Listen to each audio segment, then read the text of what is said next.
Muchas gracias, señor presidente. Señorías, agradezco a esta comisión su invitación a comparecer para comentar aspectos relativos a la campaña de vacunación contra la COVID-19 en España. En primer lugar, me presentaré. Inicié la farmacovigilancia en España y el Servicio Español de Farmacovigilancia en los años 80. Fui director del Centro Coordinador del Sistema Español de Farmacovigilancia y miembro de la Comisión Nacional de Farmacovigilancia hasta la creación de la Agencia Española del Medicamento en 1999. Y desde esta fecha hasta la actualidad he sido experto externo de esta institución y durante un tiempo miembro de su Consejo Asesor. Fui presidente del Comité de Medicamentos Esenciales de la Organización Mundial de la Salud en 2004. He publicado más de 250 trabajos originales referenciados en bases de datos de revistas con revisión por pares, de investigación en farmacología clínica, farmacovigilancia y farmacoepidemiología, y dirigí el Centro Colaborador de la Organización Mundial de la Salud en farmacoepidemiología hasta 2017. En la actualidad soy también experto externo de la Agencia Europea del Medicamento en materia de farmacovigilancia y formo parte del Comité Científico del Grupo GISE-PIFAR de la Agencia Francesa del Medicamento y la Alta Autoridad de Salud de Francia, aparte de seguir como consultor de otras agencias nacionales de medicamentos. No tengo conflictos de intereses relacionados con la industria farmacéutica o los productos sanitarios. Se me ha convocado a opinar sobre problemas y dificultades que se hayan producido hasta la fecha en el proceso de vacunación y en la aplicación por parte de las administraciones públicas competentes de la estrategia de vacunación frente a la COVID-19 en España y sus posteriores actualizaciones. Y en los últimos días he podido escuchar gran parte de las comparecencias ante esta comisión y he pensado que puedo aportar algunos comentarios sobre tres cuestiones. Quizá no me dé tiempo de todas ellas.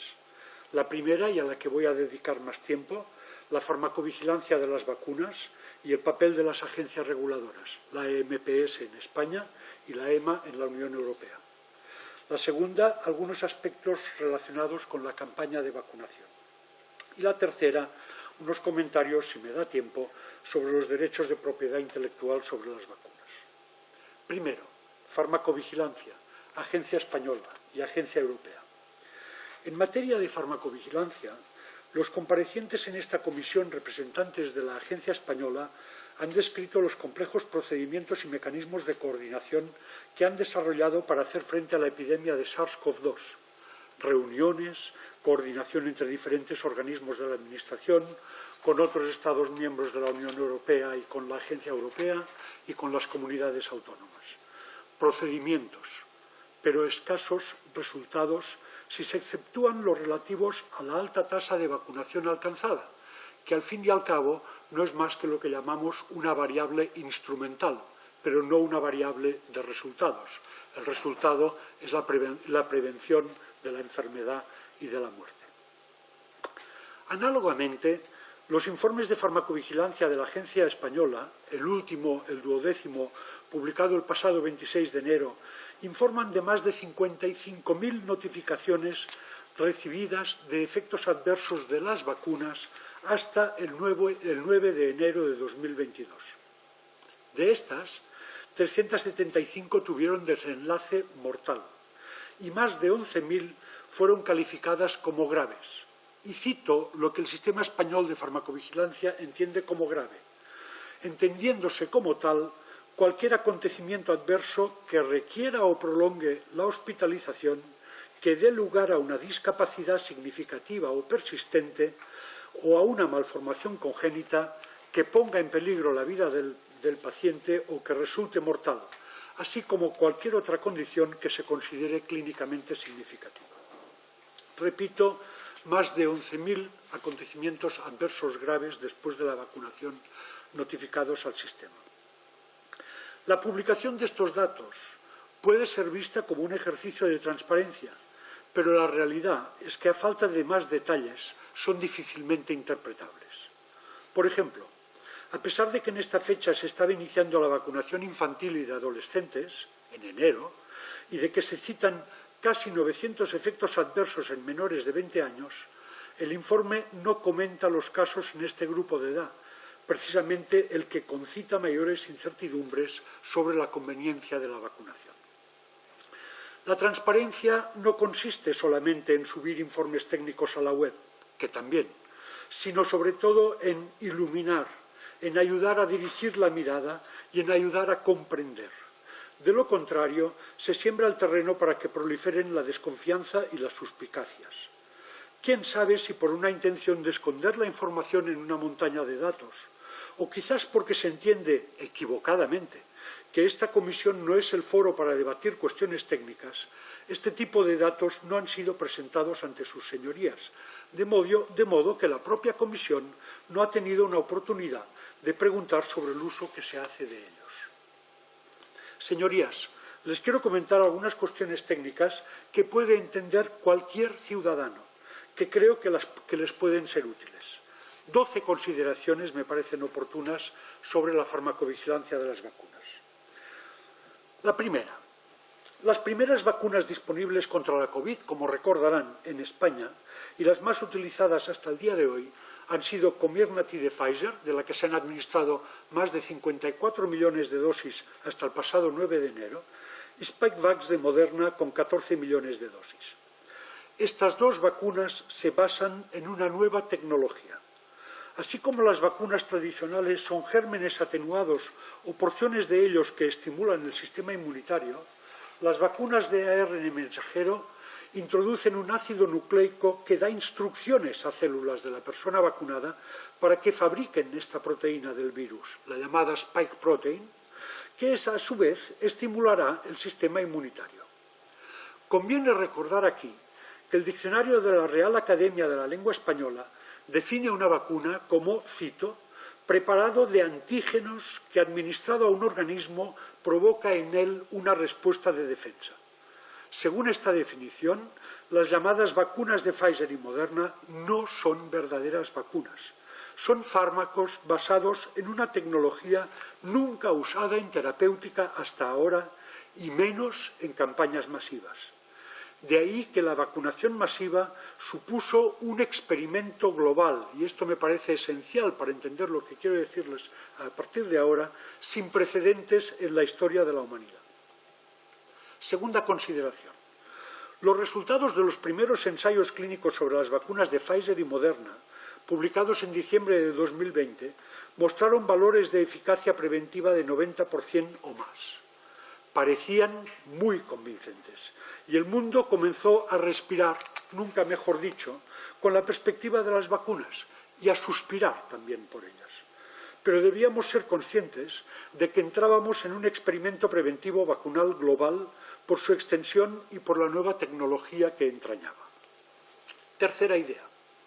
Un ensayo clínico de vacunas o de cualquier medicamento da información que es preliminar, que debe ser comprobada en la práctica. Esto es la farmacoepidemiología, comprobar lo que ocurre en la práctica, que no es lo mismo que los ensayos clínicos. Por ejemplo, en el ensayo clínico sobre la vacuna de Pfizer-BNT, con más de 43.000 participantes, solo 5 de estos 43.000 eran mayores de 85 años y solo un 4% mayores de 74 años. Un ensayo clínico hecho en poblaciones que no eran las más vulnerables a la enfermedad. Sin embargo, como todos sabemos, la vacunación en España comenzó en los mayores de 80 años y la primera persona vacunada que ha sido recordada en esta comisión tenía 96 años cuando recibió la primera dosis. Una persona no representada en los ensayos clínicos sobre las vacunas. Cuarta consideración. Los ensayos clínicos de medicamentos y vacunas son diseñados, realizados e interpretados por la compañía promotora. El control de calidad de los datos recogidos también corre a cuenta del promotor. Y el control de la gestión de datos por las administraciones públicas se basa en inspecciones, que son solamente muy ocasionales. Recientemente el British Medical Journal describió irregularidades en el ensayo de Pfizer conocidas como el Pfizer Gate. El fraude es habitual, a menudo y sobre todo en la catalogación y archivo de los acontecimientos adversos. Les contaré ahora un ejemplo que estoy autorizado a contarles. El equipo RX-ISC, como RISC en inglés, riesgo con una X de prescripción médica, se autodescribe como un grupo de expertos médicos de alto nivel de reputación internacional en la detección precoz de efectos adversos de medicamentos y en la mitigación de sus riesgos, farmacovigilancia y atención de pacientes. Fue constituido en 2012 y dirigido por el profesor David Healy de la Universidad McMaster de Canadá. En colaboración con X-RISC, decía, hemos entrevistado y revisado hasta ahora la historia clínica de 3 participantes en ensayos clínicos, uno en el de Pfizer adultos, otro en el de Pfizer pediatría y uno en el de adultos de AstraZeneca, que han padecido de efectos adversos graves incapacitantes y que han sido literalmente desaparecidos, y uso la palabra que me recordó porque una de estas víctimas es argentina, de los informes de estos ensayos. Puedo decir que no es cierto que no se registraran acontecimientos adversos graves en los ensayos clínicos, que no se registraran. Ocurrieron, pero no fueron registrados, que es diferente. Comenzamos a tener constancia de que algunos problemas fueron escondidos debajo de la alfombra. Estos casos serán públicos dentro de unas semanas en la web de RISC, con nombres y apellidos de los pacientes y de los médicos que han revisado la historia, no con datos anónimos, para aumentar la credibilidad de los casos. Quinta consideración. En las publicaciones de los ensayos clínicos, entre ellos los de las vacunas de RNA, se ofrecen solo datos muy generales y de forma agrupada. Además del fraude, también es habitual la presentación tendenciosa de los resultados. Por ejemplo, tendenciosidad que consiste en expresar la eficacia en términos relativos y no absolutos. En el ensayo de Pfizer, por ejemplo, se registraron 162 casos de COVID-19 en el grupo placebo, comparado con 8 en el grupo vacunado, lo que supone una diferencia en términos relativos del 95%. 8 es un 5% de 160. No obstante, la realidad fue que la incidencia de PCR positiva para COVID, ni tan solo enfermedad clínica, solo PCR positiva, había sido de menos de 1% en el grupo placebo, comparado con 0,04% en el grupo vacunado, una diferencia de menos de 0,9% en términos absolutos, menos de un 1%. O tendenciosidad también consistente en ocultar determinados resultados en el artículo publicado. Por ejemplo, en los ensayos clínicos con la vacuna de Pfizer y de Moderna, en el de Pfizer, se registraron 14 muertos en el grupo placebo y 15 en el grupo vacunado. No me he equivocado, una muerte más en el grupo vacunado que en el grupo placebo. En el ensayo de Moderna se registró el mismo número de muertes, 14 en cada grupo. No, señorías, los ensayos clínicos no han demostrado que las vacunas salven vidas. Quizás se habrá visto en otros estudios una tendencia a disminuir las hospitalizaciones, pero no hay lo que se llama una evidencia en términos oficiales de esta medicina mercantil que vivimos de que las vacunas salven vidas. El número de fallecimientos registrados en cada grupo de estos ensayos en los artículos publicados no fue ni tan solo mencionado en los artículos principales, si solo se podía encontrar después de revisar el material, decenas de páginas del material suplementario que se cuelga en la web. Señorías, no dispongo del tiempo necesario para aburrirles extendiéndome en otros detalles, pero les aseguro que los resultados de los ensayos clínicos promovidos por las compañías farmacéuticas deben ser considerados más bien como indicios y de ningún modo como lo que llaman evidencias. Según, una vez más, el diccionario de la Real Academia de la Lengua, es evidente lo que es cierto, claro, patente y sin la menor duda. Triste ironía que expertos y dirigentes de instituciones sanitarias sigan insistiendo en la palabra evidencias ante una enfermedad nueva y, por tanto, poco conocida, imprevisible en su evolución epidémica y en las secuelas que va a dejar. Las llamadas evidencias sobre las vacunas no tenían nada de cierto, nada de claro y sí, muchas patentes de la definición de lo que es evidente. Sexta consideración.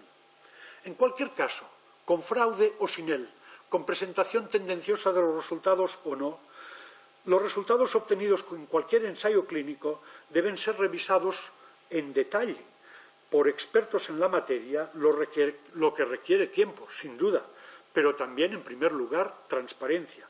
Y les voy a poner un ejemplo.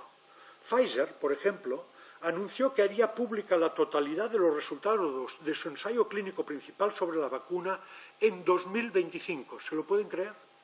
Pues bien, parece que ni esta fecha era cierta. En el pasado mes de enero, a petición de varias organizaciones civiles por la transparencia, un juez federal de Estados Unidos obligó a la FDA y a Pfizer a hacer públicos estos resultados en un lapso de meses, en lugar de los 75 años que pretendía la compañía y que había pactado con Pfizer. Séptima consideración. Además de todo lo dicho, los resultados de los ensayos clínicos deben ser confirmados por la práctica, y esto requiere un muy cuidadoso seguimiento epidemiológico del experimento global de la vacunación contra la COVID-19. De ahí la necesidad de la farmacovigilancia, yo diría más, de una farmacovigilancia reforzada. Octava consideración. A pesar de los resultados aparentemente optimistas de los ensayos clínicos sobre las vacunas contra la COVID, ya en enero de 2021, hace 13 meses, teníamos 5 áreas bien identificadas de incertidumbre. Primero, ¿cuál sería la duración de la eficacia preventiva de la vacuna? Y hemos podido comprobar que al cabo de 6 meses de la segunda dosis, la eficacia disminuye en un 20 a 30%. Pero es curioso, en lugar de tomar nota de este hecho como una insuficiencia de las vacunas, los fabricantes acogieron esta noticia con subidas de su cotización en bolsa. Claro, si un producto es ineficaz o parcialmente eficaz, habrá que ir repitiendo dosis, si es posible, durante toda la vida. Esto es el sueño de cualquier vendedor de medicamentos para el colesterol, la osteoporosis o de vendedor de crecepelos. La realidad es que necesitamos mejores vacunas en términos de eficacia protectora, como ha dicho el secretario general de la OMS. La segunda duda se refería al efecto preventivo de las vacunas sobre las nuevas variantes del virus. La eficacia de las vacunas frente a la cepa delta fue inferior a su eficacia frente a la cepa alfa, y la experiencia reciente ha mostrado que las vacunas no han funcionado frente a la cepa Omicron. Y añado, a pesar de los llamamientos a la población a vacunarse cuando llegó la cepa Omicron. Por ejemplo, los datos oficiales reproducidos por el profesor Luis Carlos Silva, relativos a Cataluña, muestran que entre el 23 de diciembre pasado y el 12 de enero pasado, en plena onda Omicron, se registraron 37.000 diagnósticos de COVID por PCR en personas vacunadas y 30.000, algo menos, en personas no vacunadas. Esto no quiere decir que los vacunados tuvieran más enfermedad por Omicron. Lo que quiere decir, o lo que se puede interpretar sin duda, es que la vacuna no protegía contra la enfermedad producida por la cepa Omicron. La tercera duda o incertidumbre que existía con las vacunas se refería a si evitarían la transmisión o contagio.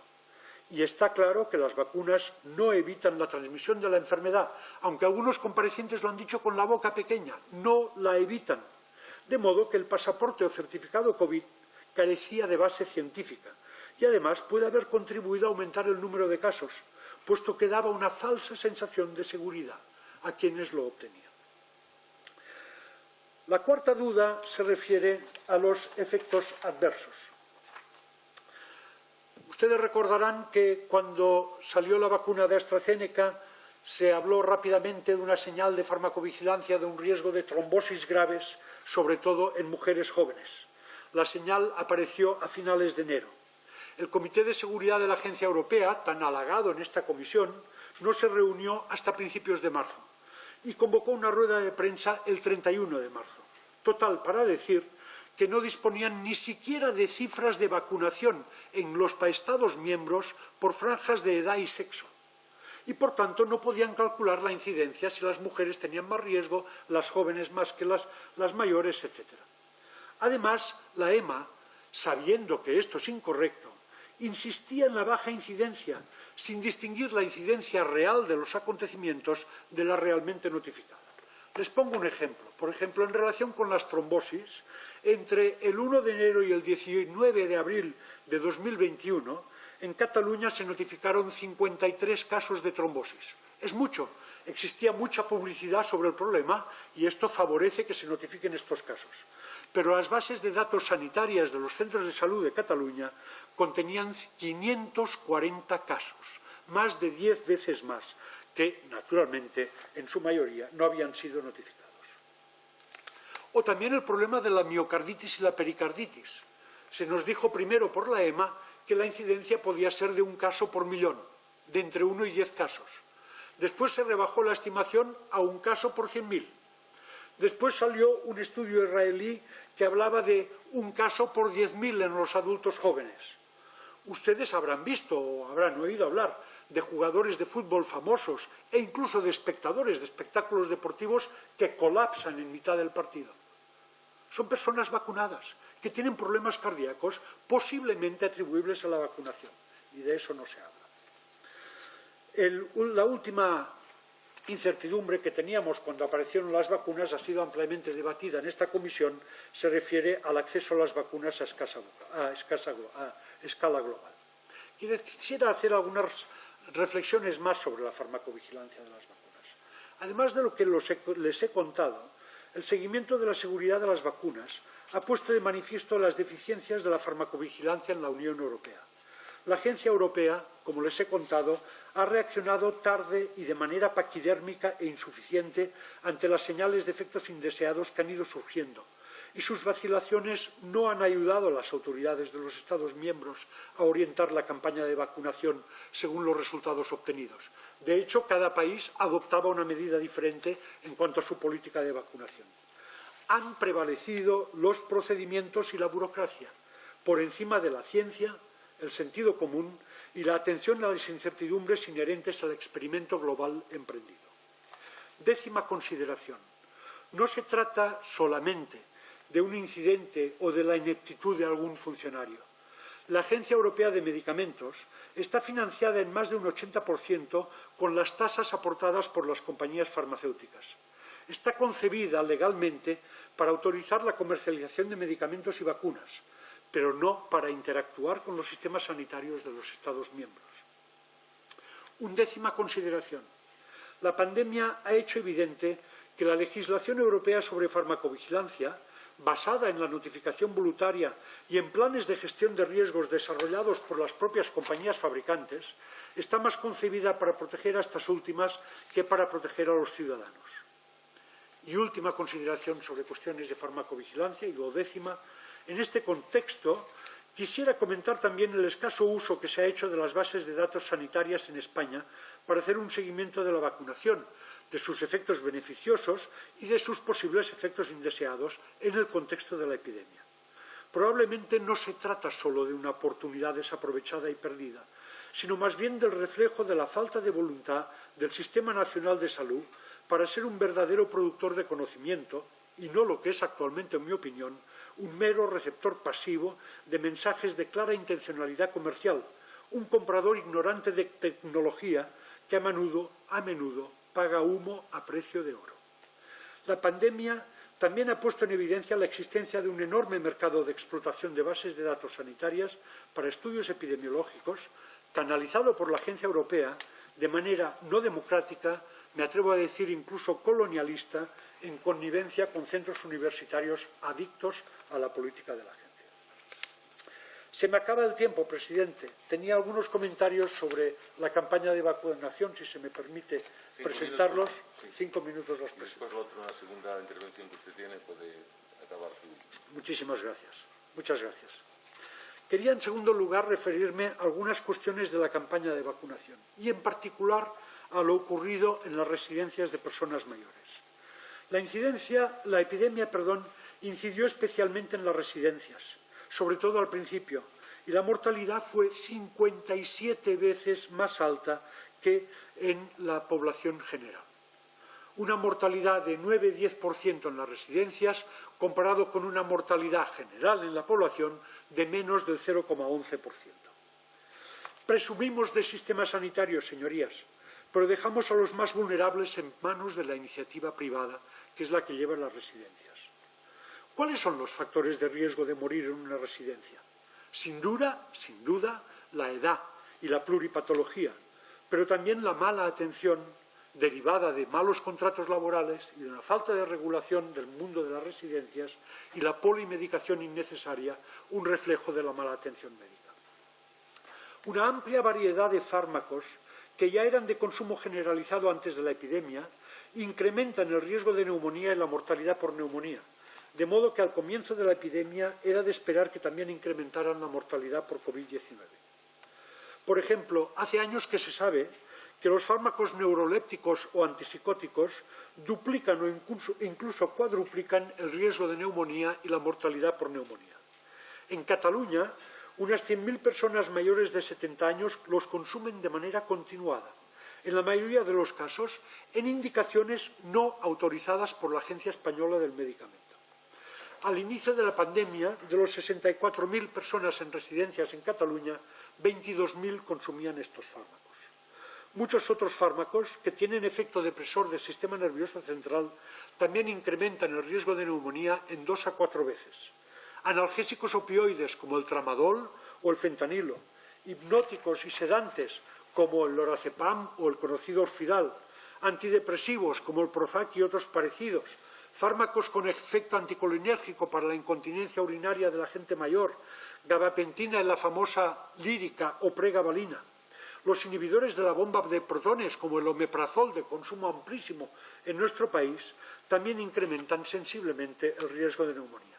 Pues bien, en Cataluña, 3/4 partes de los mayores de 70 años consume como mínimo uno de estos fármacos. El 18 de abril de 2020, a los pocos meses del inicio de la epidemia, envié un informe sobre esta cuestión a la Agencia del Medicamento. La respuesta fue más o menos gracias, pero ¿qué podemos hacer? La misma agencia que tiene la función legal de delimitar las indicaciones de cada medicamento comercializado no es capaz de hacer cumplir sus reglas. Repito lo dicho anteriormente cuando hablaba de farmacovigilancia.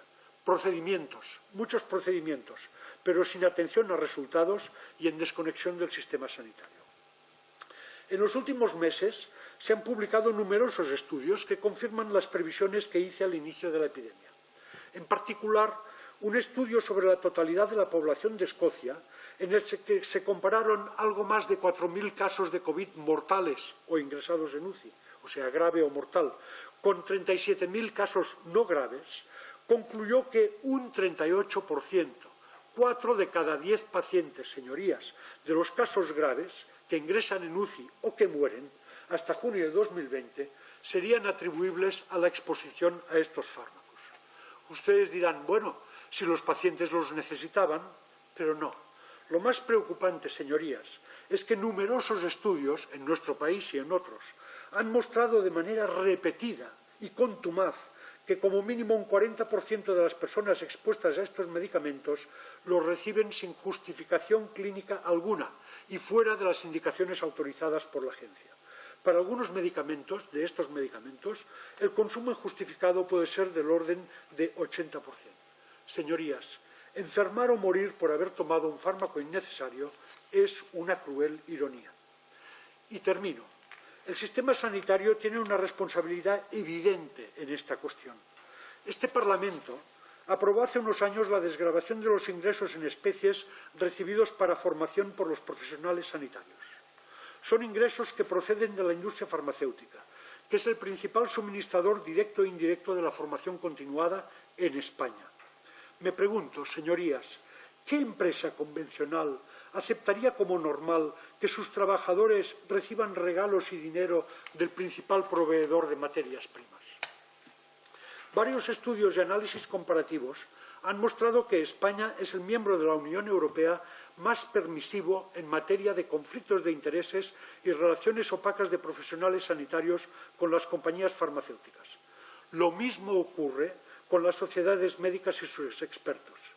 Y no seré simpático en lo que les voy a decir, pero en este sentido me ha extrañado que ninguno de los comparecientes representantes de corporaciones profesionales hiciera la más mínima alusión a los conflictos de intereses de la mayoría de las sociedades médicas españolas, de los miembros de sus juntas directivas y de sus grupos de trabajos. Y me ha llamado también la atención que ustedes no preguntaran por los conflictos de intereses. Lo dejo de momento aquí. Muchísimas gracias, señor presidente. Muchas gracias, Señor Rapporteur Rosselló, pasamos ahora al turno.